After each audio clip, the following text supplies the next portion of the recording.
window shopping. Window shopping of cars. If you can see, we're approaching the very beautiful Batalya Monastery. Yeah? Come to the city of Alcubasa. Yeah. So, ganyan kaliit yung tao pag dyan sa sa door ng monastery. Tingnan nyo guys. With whom the then Crown Prince Pedro fell in love was assassinated. She was assassinated by order of his father, Alfonso. What does it mean to be happy? Hello, Beatrice. Where are you? Hello. Papa. Where are we going? Okay. So today, pupunta kami sa mag-alas 12 na. Sabi ko 11:30, 11:56 na. Antay sa akin. Pasensya naman. And we are going to Bangkok. Yes. We're going to MCD kasi nag-promise na ako kay Beatrice kahapon.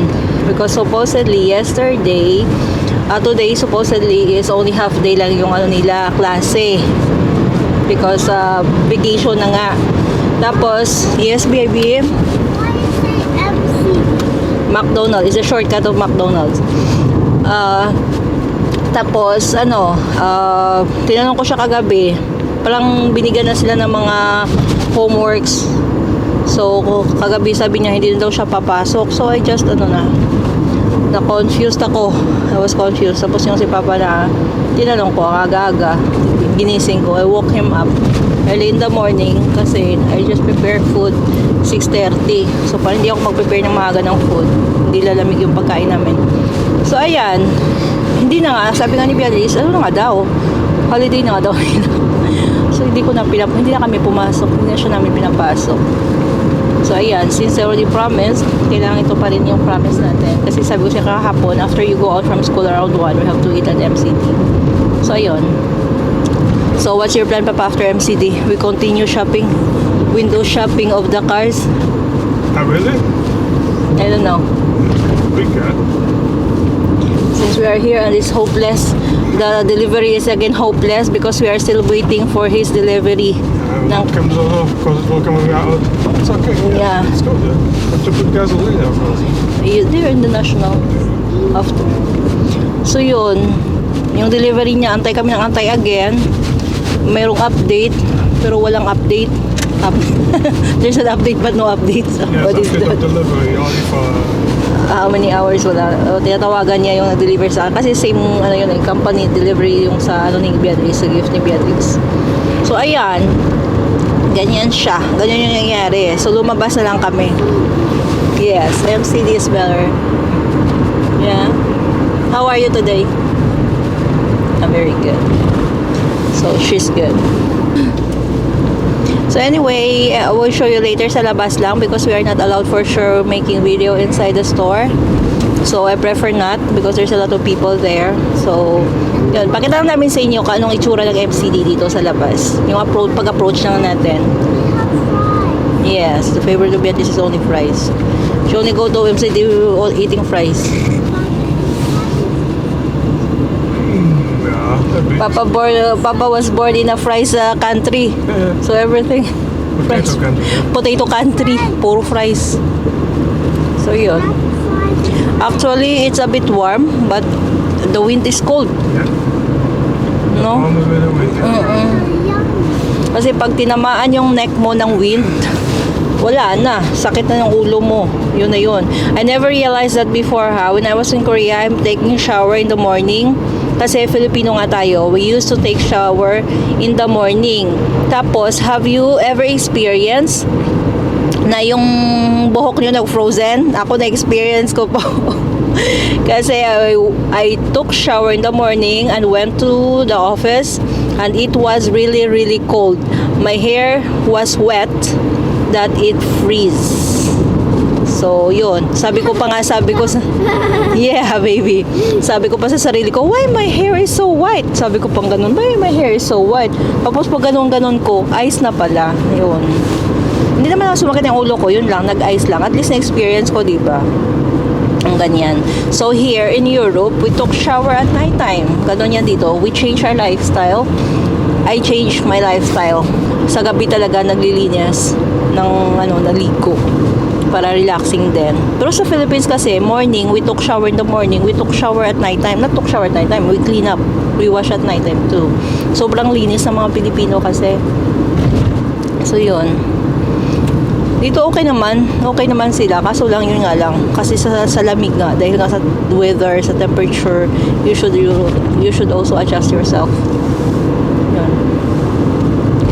Ayan.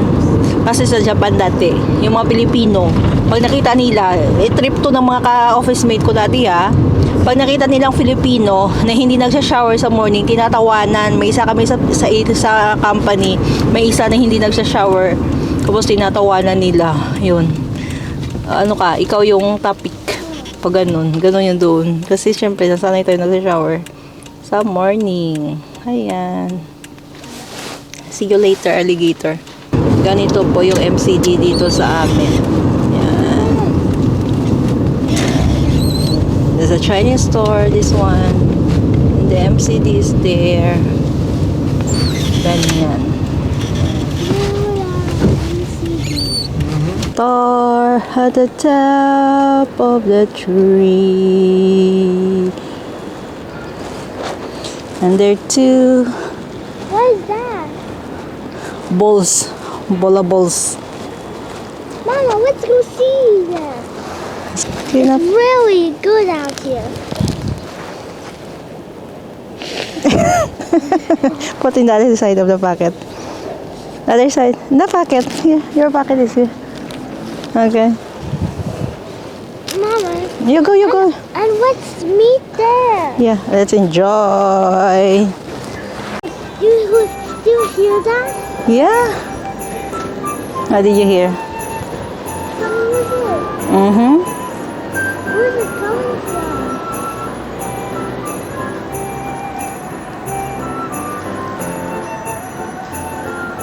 This is our Christmas here in the city. As you can see, this is our monastery here. Mama, And that is our Christmas tree. let's to see that. Yeah, let's go. Let's go. Yeah, it's inside the... Yeah. Mama, Mm. please, Mama. What? Let's go to there. Yeah.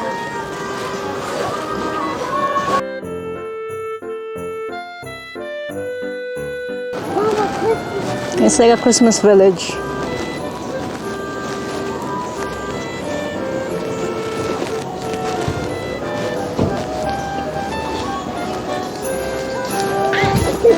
You don't run away. It will not run away. Look at that. It will come to you. You think that it will run away. It will not run away.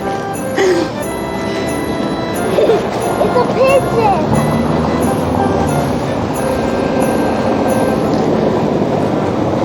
Mama. Oh. Yeah, make picture. Mama will make picture of you. Go. Heart. You go. Mm-hmm. Okay. Wait lang, baby. Wait lang. Yeah? Alcobasa. Welcome to the city of Alcobasa. Yeah, what do you want more? There in the Christmas tree? Yeah? You want more in the Christmas tree? There? You want picture there? Yeah? They're in the tree. Why was in the tree? They're in the tree. Mama, look up. Yeah. There's a star. Yeah, there's a star. Yeah? It's so bigger than me. Bigger than you, of course. What? Really? It is a loud bang sound. It's a bang bang, like that. It is bang bang. I'm going upstairs. You go. Slow down.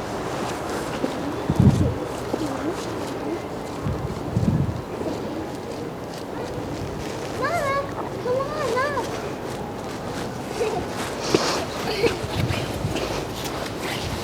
Mama, we're almost in the tree.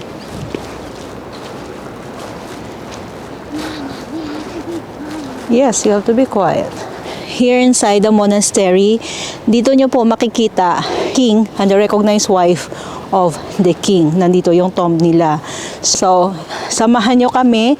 Pakita nyo namin sa inyo 12th, 13th century of monastery here in Portugal. In the monastery. Yeah, of course. There one taking care of the god. So, this is the view around the monastery. That is a castle there before. Yan. Nakapunta na kami dyan last nung birthday ko. Tapos, yan, ito yung view ng monastery, yung sa city. Yes, baby? Are you ready to go there? No, we will go, not there. Here inside. So, as you can see, ito yung structure. Yan. At saka ito yung door nila. So, pasok tayo. Let's wait on that.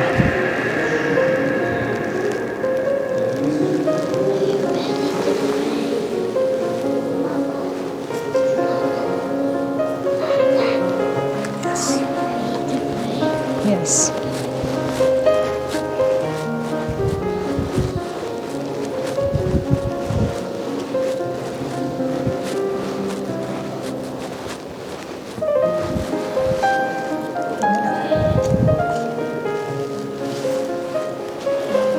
Dito tayo dadaan sa gilid. Are you ready to pray? Yes, we will pray later. When we arrive there, and in the altar.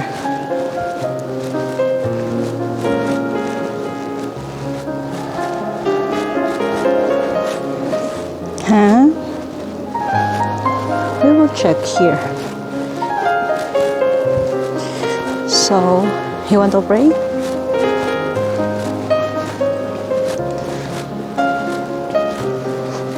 So yeah, from the entrance, andito tayo ngayon. Nandito tayo.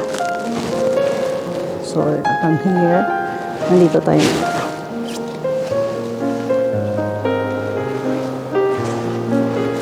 So, let's see. So, this is the tomb. She is Ines Di Castro. Yan. This is the top because I cannot see the top. So this is the same. They make a replica. This is new actually, huh? And wait a baby. And this is the Saint Pedro, the king. It's nice that they make this one.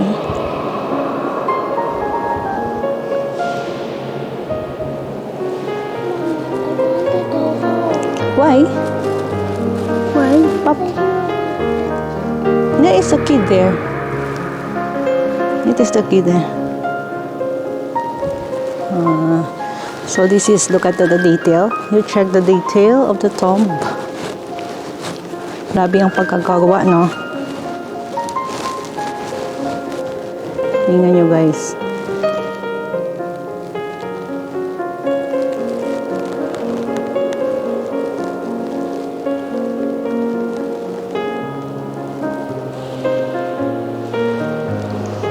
I will walk around so you will see is with whom the then crown prince Pedro fell in love was assassinated. She was assassinated by order of his father, Alfonso.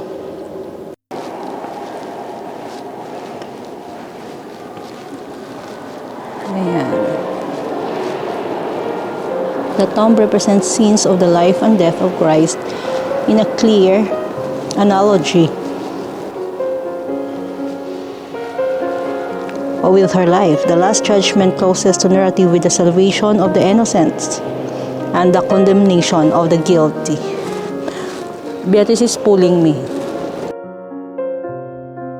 So let's pray here. You want to pray here? Huh? In the name of the Father, when you pass the altar, you have to make in the name of the Father, of the Son, of the Holy Spirit. Amen. So this is the view from the altar. So this is the tomb of King Pedro. The tomb narrates the life of the Saint Bartholomew, the king's patron saint. A depiction of the wheel of life symbolizes his own life story with his love for Ines de Castro. So magkaharap po sila. Nandito siya. Nandito po yung si Ines de Castro. Ayan. Tapos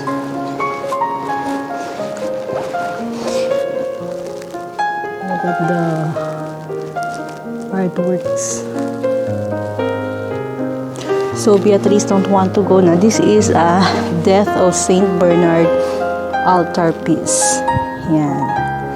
Portugal attributed to the pottery craft of the monks of the monastery, late 17th century, polychrome painted terracotta. So ayan. And then the other side are the tombs. Pag pumasok ka dyan, tombs po yan ng mga royal family of Portugal.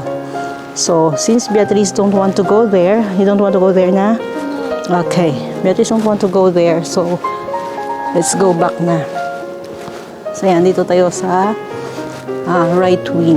Kanina sa left wing tayo dumaan. This is the right wing. Tingnan nyo yung mga ang column.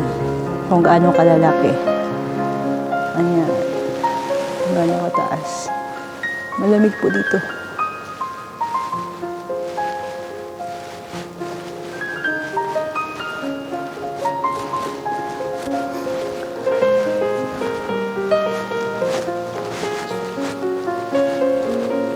Di ba ang gaganda?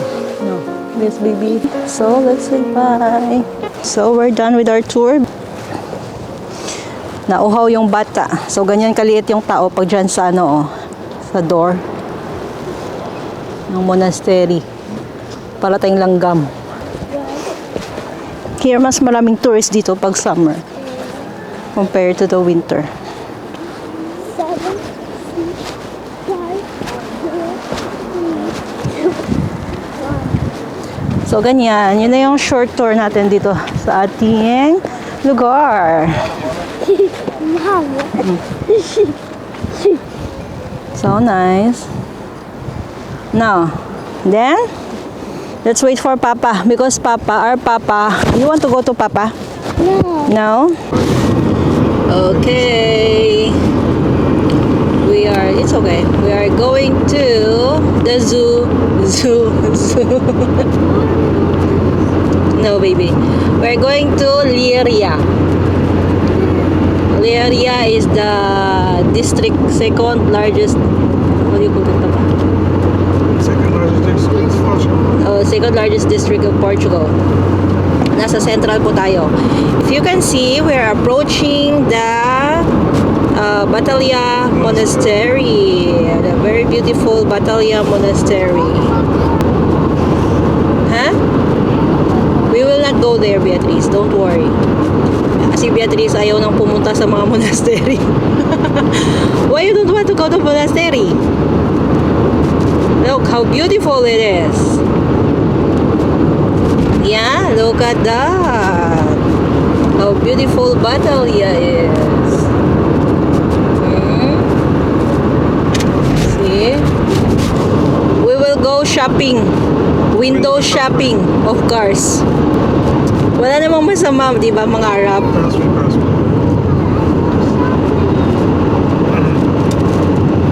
We will go window shopping of cars. So, dito kami pupunta. Yan. Sa corner na ito. Okay? Tapos hindi na tayo mag-video. Okay? Dito tayo pupunta.